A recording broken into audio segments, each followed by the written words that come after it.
Quanto mais tempo você passa consumindo, se alimentando a sua mente de coisas aqui dessa terra, maior é a probabilidade de você voltar a praticar coisas que o seu velho homem fazia, coisas que você fazia antes de Cristo. Vocês precisam ocupar a mente, ocupar o tempo de vocês com as coisas que são do alto, com as coisas que Cristo pensaria. Olha, vocês dessa forma conseguem meio que blindar a mente de vocês, ocupar a mente de vocês, a ponto de não sobrar espaço, né? Não sobrar brecha ali para as coisas mundanas. E aí, samaritanos, tudo bem? Hoje é o último vídeo sobre Colossenses e o penúltimo vídeo da série Cartas da Prisão. Se você não assistiu os demais, dá uma olhadinha aqui no canal, que a gente tem vídeo falando sobre todas as cartas que Paulo escreveu na sua primeira prisão em Roma.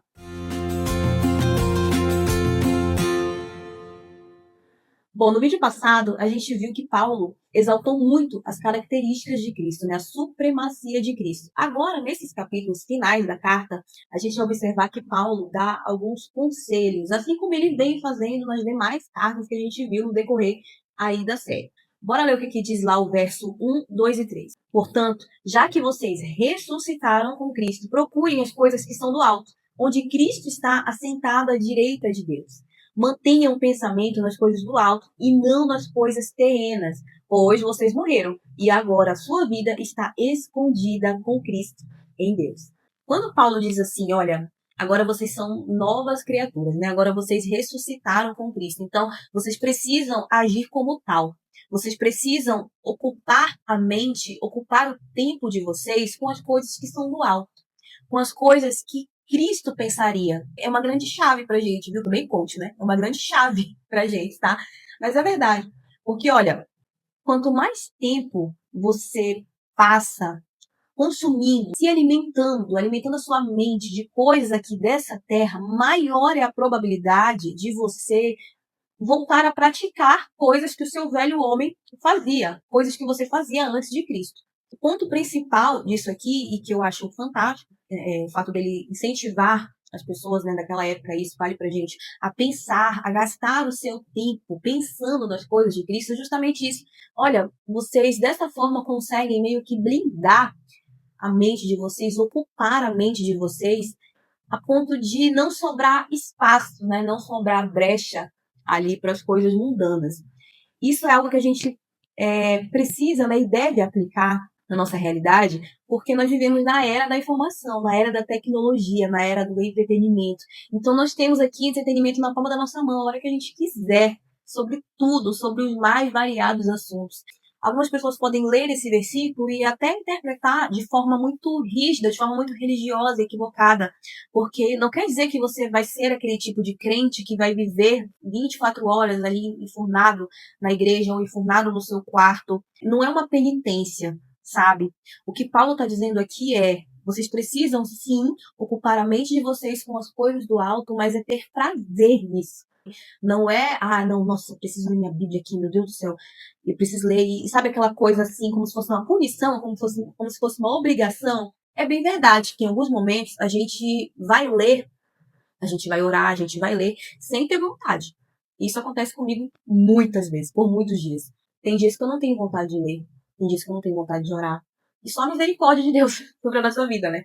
Mas a gente faz mesmo assim, porque acaba sendo um exercício, mas não uma obrigação, entende? Sempre que vocês tiverem oportunidade, pensem nas coisas do alto.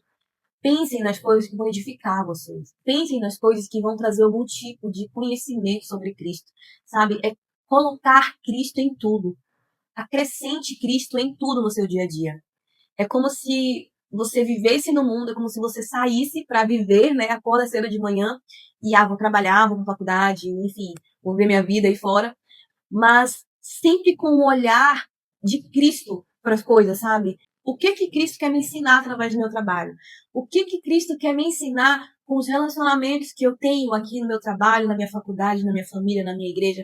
É olhar para as coisas ordinárias, para as coisas corriqueiras, cotidianas, com um óculos espiritual. E eu não estou dizendo isso para você ser aquela pessoa, ai meu Deus, aquela pessoa que vê tudo, ela é a santa rona do rolê e tudo mais. É extrair Cristo de tudo. Deus, ele nos ensina primeiramente através da sua palavra, por isso a importância da gente ter um tempo de qualidade lendo a palavra, cantando a palavra, ouvindo a palavra. Mas Deus ele usa coisas do nosso dia a dia para falar com a gente, para nos ensinar.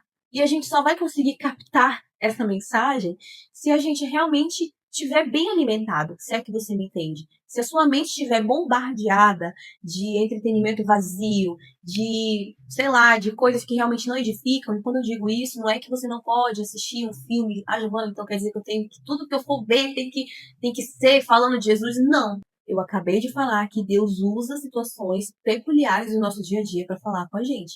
Então, situações que você olha de primeiro, né, a olho nu, você vê, Deus não tá nisso daqui não. Será? Deus ele tá em tudo, gente. Basta a gente observar, basta a gente estar com os nossos ouvidos atentos, os nossos olhos atentos, porque Deus ele tá em tudo. E do verso 5 ao 11, ele dá conselhos daquilo que você deve deixar, que é o que ele vem fazendo em todas as cartas, né? Fez em Efésios, fez em Filipenses. Vocês precisam deixar, abrir mão da imoralidade sexual, da ira, da maldade, das paixões desse mundo. E ele reforça a unidade. Ele reforça que depois de Cristo não existe essa de eu sou judeu, eu sou gentio, eu sou grego. Não, vocês são um em Cristo. Vocês são parte de uma única família, independente da nacionalidade, da cidadania de vocês. Vocês são um em Cristo. Do 12 ao 17, ele já reforça o que a partir de agora os cristãos devem fazer. Suportar uns aos outros em amor, exercer a humildade, a compaixão, a mansidão. E do 18 em diante, ele reproduz, com outras palavras, mas é praticamente o mesmo ensinamento, aquilo que ele fala em Efésios, em relação à ordem no lar. Esposas sejam submissas aos seus maridos, maridos amem as suas esposas, filhos sejam obedientes aos seus pais, patrão, trate bem seu funcionário, funcionário, né, seja um bom funcionário com seu patrão. Praticamente os mesmos conselhos que ele deixa lá em Efésios, ele reproduz também aqui em Colossenses. E ele dá algumas orientações de como os crentes devem tratar aqueles que são de fora. E olha que interessante esse versículo. O seu falar seja sempre agradável e temperado com sal, para que saibam como responder a cada um. Quando a gente se converte, a gente fica muito afoito. Eu não sei se com você foi assim, mas a gente quer que todo mundo se converta. A gente quer falar de Jesus para todo mundo. A gente quer meio que impor que as pessoas se entreguem, né? Entreguem sua vida para Cristo. A gente tá tão feliz que a gente quer reproduzir essa felicidade. A gente quer ver as pessoas que a gente ama felizes também, como a gente tá. Nisso daí, a gente acaba, às vezes, se atropelando e enfiando os pés pelas mãos, porque a gente não tem muita sabedoria no falar. Às vezes, a pessoa que tá lá do outro lado, ela não consegue receber a mensagem da mesma forma que a gente recebeu. E aí a gente já se frustra, a gente já fica com raiva da pessoa, porque como assim você não quer Cristo? Um absurdo isso. E aí a gente acaba botando tudo a perder, entre aspas, né? Porque Deus está no comando de tudo, enfim. Eu achei muito interessante isso que Paulo cita aqui, que nós devemos ter as nossas falas muito bem alinhadas, temperadas com sal. O que o sal traz para o alimento? Ele dá sabor para o alimento. Jesus deu esse direcionamento para os discípulos, né? Vocês são o sal da terra. Ter sabedoria no falar é primordial, principalmente com aqueles que ainda não têm o entendimento que nós temos a respeito de Cristo, a respeito da sua graça. O nosso trato com essas pessoas precisa ser diferenciado. Do verso 7 ao 18 do capítulo 4, Paulo já faz uma série de saudações e ele cita muitas pessoas. Lembra que eu falei para você lá no início da carta que Paulo não conhecia a igreja de Colossos fisicamente? Ele não tinha visitado a igreja de Colossos.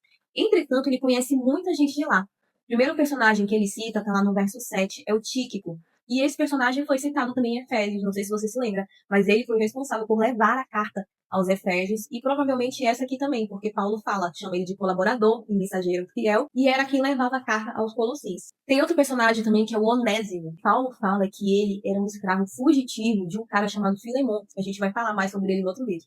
O Onésimo era um escravo fugido de Filemon, e ele foi parar lá na região onde Paulo estava, e ele simplesmente aceitou Cristo, viu Paulo pregar e entregou sua vida para Cristo. E agora Paulo está enviando ele novamente para Colossos. Só que agora ele já não é escravo. Paulo fala, olha, ele é um de vocês.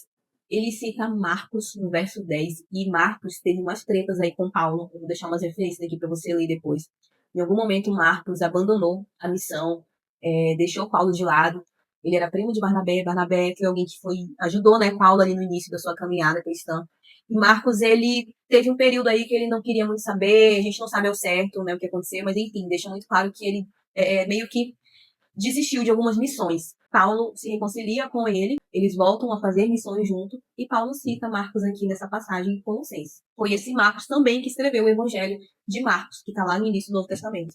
Epáfras, a gente já falou muito sobre ele no vídeo passado, fundador da igreja de Colossos, Laodiceia e Herápolis. Lucas, que é conhecido também como médico amado, amiguíssimo de Paulo, ele foi responsável por escrever o Evangelho de Lucas e também o livro de Atos dos Apóstolos. Foi também uma peça fundamental no ministério de Paulo e deixou escritos valiosos para a gente também.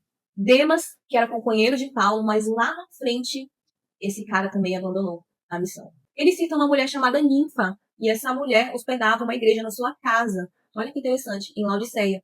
E por último, ele fala de um cara chamado Arquipo, que era filho de Filemon. E ele orienta esse rapaz a seguir o ministério que o Senhor designou para ele. Muita gente citada aqui nesse capítulo, né? Só reforçando que Paulo conhecia, sim, essa galera, apesar de não ter conseguido ir fisicamente, presencialmente até a igreja de Colossos. Se eu pudesse resumir esse último vídeo, eu diria que são orientações práticas para uma vida cristã, bem resumidas, assim como ele fez lá em Efésios, expressando a unidade em Cristo, tirando deles esse rótulo de que, eu sou romano, eu sou judeu, eu sou grego. Não, no Senhor vocês são um em Cristo. Então, não tem mais esse negócio de rótulo aqui. A carta aos Colossenses como um todo ensina pra gente o quão importante é frisarmos na supremacia de Cristo, colocarmos Cristo no centro de tudo na nossa vida, não buscar formas de acrescentar algo no sacrifício de Cristo. A vida do crente na Terra é uma caminhada cheia de lutas, cheia de aflições, mas nada se compara, nada do que a gente sofra nessa Terra vai servir como um tipo de mérito que será acrescentado ao sacrifício de Cristo, sabe? O sacrifício que ele fez é único. E o que a gente tem que fazer é receber essa graça, favor imerecido, e permanecer caminhando fiel nele, fiel nos seus mandamentos que ele deixou para nós. Que esse vídeo tenha te abençoado, que a leitura de mais esse livro tenha te abençoado. Eu espero que você leia com calma aí na sua casa os capítulos um por um, porque realmente são muitas coisinhas e eu não consigo abordar tudo, senão o vídeo fica muito extenso. Mas eu tenho certeza que acaba sendo o norte, né? Para que a gente leia mais a palavra. É esse meu intuito, na verdade, aqui. Ser um canal, de fato, para que você leia a palavra de forma minuciosa e que você consiga realmente desfrutar desse alimento que é a palavra de Deus. Não esquece de curtir, comentar, se inscreva no canal se você não é inscrita. Semana que vem eu volto com o último vídeo da série Cartas da Prisão. Beijo e até mais.